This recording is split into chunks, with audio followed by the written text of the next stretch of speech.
Welcome back to Mad Monkey News, where we're giving up all the details on upcoming games and DLC content. So make sure to click that subscribe button and stay informed. E3 this year has been, well, just okay, really. We haven't had any real excitement or mind-bending news that makes us thirst for that little bit more information. But it hasn't been all bad news. We did get a quick peek at Square Enix's new game, The Guardians of the Galaxy, which is set to hit stores this October and looks like it will be a great addition to this AAA gaming industry, especially since Eidos Montreal's executive director has confirmed that Guardians of the Galaxy will not have microtransactions within the game. This, of course, being a deviation from what has become the status quo for some time now with many of these big-name games. And personally, I feel like this is the right step to help get games back to what players are looking for.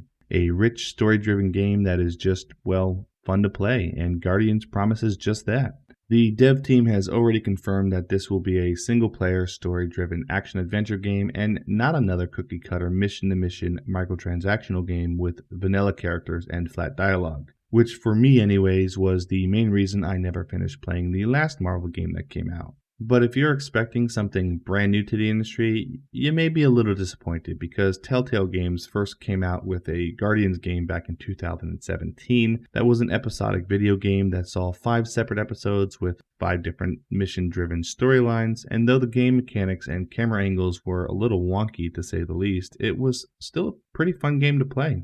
In fact, the new Guardians has some familiar features like the choice-based action that players will partake in, which can have either lighthearted or even more drastic consequences for players throughout their journey. Like when we see Rocket and Groot arguing with the group on which one of them will be sold, and Star-Lord, who you play as, has to make the final decision, which will ultimately affect how you continue with the story from there.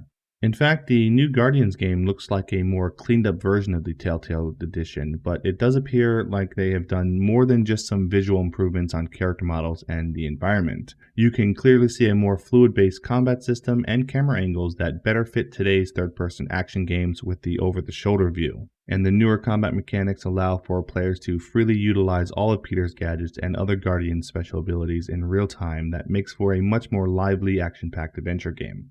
Now, whether or not you're a fan of the Marvel games or you still have that taste in your mouth from the A game, it looks like the developers are focusing more on what players want out of a video game rather than what they can get out of it. So stay tuned for more information on the Guardians of the Galaxy by Square Enix.